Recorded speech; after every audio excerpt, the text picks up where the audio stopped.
बहुजन समाज में जन्मे सभी संत गुरुओं महापुरुषों के चरणों में कोटि कोटि नमन। और 26 जनवरी गणतंत्र दिवस के अवसर पर उपस्थित माताएं, बहनें, छोटे बच्चे, युवा साथी, पिता तुल्य सभी को मेरा क्रांतिकारी जय भीम, जय संविधान, नमो बुद्धाय।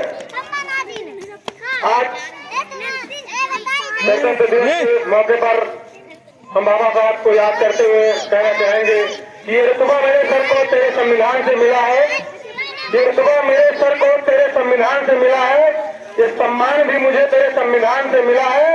औरों को जो मिला है मुकद्दर से मिला होगा, ये मुकद्दर भी मुझे तेरे संविधान से मिला है। आप लोगों को तो बहुत खुशियां मनानी चाहिए। आज ही के दिन 26 जनवरी 1950 को परम पूज्य बाबा साहब बी.आर. अम्बेडकर जी का संविधान आज ही के दिन से लागू हुआ और आज ही के दिन से आपको इंसान का इस देश में दर्जा मिला। आज ही के दिन से आप लोगों को इस देश में राजा बनने का अधिकार मिला। नहीं, इस देश में आप लोगों की गिनती SC, OBC समाज के लोगों की गिनती जानवरों जैसी होती थी। जानवर तो भी था, तालाब में पानी पी रहता था और हमारे समाज के लोगों को उस तालाब में पानी पीने का अधिकार नहीं था। तो आज ही के दिन से हमारे लोगों को इंसान का दर्जा मिला कि हम लोग इंसान हैं। ये बात बाबा साहब बी.आर. अम्बेडकर जी ने संविधान में आपको ये ताकत दी। और राजा बनने की बात, अगर संविधान न होता तो मतलब भैंस गाय चराने वाला व्यक्ति यहाँ कहाँ होता नहीं होता ना। अभी आपको कोई छेड़ दे, आपकी जमीन कोई हड़प ले तो आप कहाँ जाएंगे? मंदिर या थाने? थाना किससे चलता है? परम पूज्य बाबा साहब बी.आर. अम्बेडकर जी के संविधान से। कोर्ट किससे चलता है? परम पूज्य बाबा साहब बी.आर. अम्बेडकर जी के संविधान से। बुरा मत मानना भाई, देखो मैं खरी बात कहता हूँ, मुझे वो लोग नहीं लेंगे, इसलिए मुझे लाइक भी बहुत कम लोग करते हैं। मैं सब बात कहता हूँ, सबसे ज्यादा यादों लोग मुझे गाली दे देते हैं, समझ ही नहीं। मैंने उनको बताया तुम्हारे मुख्यमंत्री जी का आवाज गंगा जब जाए कि मुझ से 9 दिन तक धोया गया। अरे बात नहीं, तुम गलत बात बोल रहे। तो मेरा कहने का मतलब, आपको जो आजादी मिली है, आपको इन कुर्सियों पर बैठने का अधिकार मिला है, इन बच्चे मकानों में रहने का अधिकार मिला है, ये परम पूज्य बाबा साहब बी.आर. अम्बेडकर जी के संविधान की ताकत है। अगर संविधान न होता तो आपको ये आजादी इस देश में नहीं थी। अगर हमारे समाज के लोग बात मानने को तैयार नहीं, क्या बताएं? 7,000 करोड़ रुपए को मैंने बर्बाद हुआ और रायबरेली में कितनी फैक्ट्रियां बंद पड़ी, 24,000 प्राइमरी स्कूल बंद कर दिए गए। इसका मतलब है आपके बेटों को शिक्षा नहीं देना चाह रहे हैं। अगर अभी बात करें तो हमारे समाज के लोग कहते राशन तो सही रहे, राशन तो सही रहे, तुम लोग फालतू बात करो। मेरा कहने का मतलब यह है वो शिक्षा फ्री में नहीं गई है।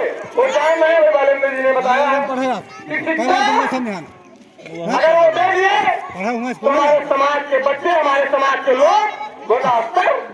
और हिंदू धर्म की बात बहुत तेज बता दे। हिंदू धर्म खतरे में कब आया? हिंदू धर्म खतरे में तब आया जब हमारे समाज के लोग उनसे आंख डाल के आंख बात करने लगे और उनकी बराबर खड़े होने लगे। तब से हिंदू धर्म सच है ना? अभी तक खतरे में नहीं था। APJ अब्दुल कलाम जी थे देश के राष्ट्रपति, मनमोहन सिंह प्रधानमंत्री थे, तब देश को खतरा मुसलमानों से नहीं हुआ। जब ये लोग हिंदू ही लोग बैठे सरकार में, तब से देश को खतरा मुसलमानों से। क्या बात, इसका मतलब देश को खतरा मुसलमानों से नहीं है। अगर देश को खतरा मुसलमानों से होता, उस्मान शेख और फातिमा शेख ने पहला स्कूल खोलने के लिए ज्योतिबा फूले और सावित्रीबाई फूले को अपना घर दिया था। क्या बताएं? और बाबा साहब अम्बेडकर को संविधान सभा में भेजने वाले कौन लोग थे? मुसलमान समाज के ही लोग थे, कलकत्ता से उन्होंने भेजा। ये बात हमारे लोग समाज के लोग समझने को तैयार नहीं। हमारे लोग भोला भाला देख के उसको वोट दे देते हैं। कहीं चाय वाला उसको वोट दे दिया, तुम गरीब आदमी। अरे पान वाले को बनाते तो पूछ कर चूना लगाता, पान वाले को बनाते तो पूछ कर चूना लगाता, चाय वाले को बना दिया। उसने तो बनाए पूछे सबको चूना, पूरे देश को लगा दिया। समझने की बात है, समझने की बात हमारे समाज के लोग समझना ओबीसी समाज के लोग कुछ है जिले में हम देख रहे हैं, काम कर रहे हैं, सब लोग काम करना है, कोई नहीं चाह रहा है, वही कहा कुंभ नहा पैसे नहीं, कुंभ कहा नहा पैसे, हम कहा पप्पा आज मर गए, बाबा मर गए, भला आज तक नहीं हुआ। आप सोचो ये सरकार क्या कर रही है, ये सरकार गरीबी लेकर आ रही है, गरीबों को मिटा रही है, इस सरकार का ये फंडा है, ये आप लोगों को समझना होगा। ये बाबा साहब अम्बेडकर हमारे महापुरुषों की देन है, जो आज आप लोग स्वतंत्र होकर चल रहे हैं, पक्के मकानों में रह रहे हैं, चुनाव लड़ रहे हैं, आईएएस, पीसीएस, डॉक्टर, इंजीनियर, चपरासी बन रहे हैं। मगर संविधान किसी के घर में नहीं है, सबके घर में रामचरितमानस सुंदरकांड हो रहा घर में शाम को हो रहा है। मेरा मत मानना भाई, देखो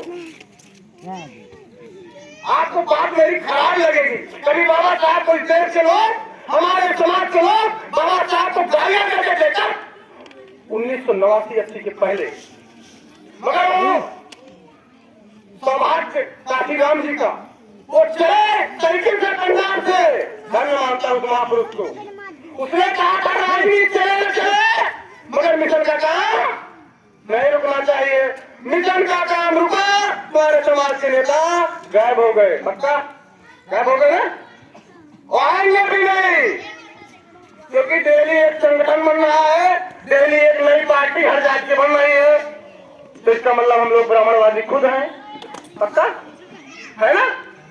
तो सोचो जब आग लगी हो गांव में तो सबको एक होना चाहिए बुझाने के लिए कि अलग अलग पार्टी ले घूम रहे हैं, है ना।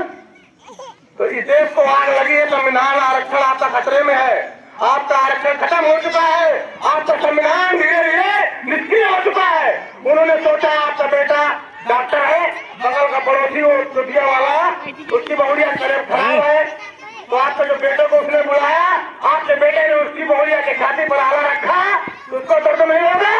ये काल मेरे यहाँ मजदूरी करने वाले का बेटा आज डॉक्टर होगा, मेरी बहुड़िया के सीना पर उसकी छाती पर आला रखे है, उसको दर्द हुआ, इसलिए उन लोगों ने दिमाग लगाया, और दिमाग लगाकर उन्होंने सोचा डायरेक्ट संविधान को खत्म करोगे तो देश में देशद्रोह हो जाएगा, दंगा हो जाएगा, इसलिए उन लोगों ने क्या कहा, सारी प्रॉपर्टी बेच दो, संविधान आरक्षण का कोई मतलब ही, ऐसा हुआ ना, ऐसा ही हो रहा है ना। ये आप लोगों को समझना होगा, हम लोग इतनी दूर से आए, ऐसे नहीं आ गए, हमारा लोगों का मूवमेंट चल रहा पूरे जिले में कि मुद्दे में लिखे कुछ भी लिखा जाए, मगर समाज से मूवमेंट से हटना नहीं है जब तक जान रहेगी, क्योंकि अगर ये ताकत ये रुतबा अगर मिला है तो परम पूज्य बाबा साहब, मगर हमारे समाज के लोग हमने देखा है पैसे वाले हैं, उनसे समाज से मतलब ही नहीं है, महापुरुषों के विचारों से मतलब ही नहीं है। अरे क्या तो पागल लोग हैं, उनका बगैर भी बाबा साहब ने क्या कहा था, बाबा साहब ने कहा था कि 5% समय और 5% धन जिस समाज से आप आए उस समाज के लिए देखे जाना। क्या हुआ, नौकरी मिल गई, सब चीज में गया, नाम बदल के वो मस्तिंग लगा दी, भाग के बम्बई मातारू बाप को छोड़ दी। ये बाबा साहब के सपनों का भारत है, ये परम पूज्य बाबा साहब के सपनों का भारत नहीं है। अगर इस देश में बाबा साहब का संविधान पूर्ण रूप से लागू हो जाए, मैं दावे के साथ कहके जा रहा हूँ, इस देश में कोई एक भी व्यक्ति गरीब नहीं रहेगा।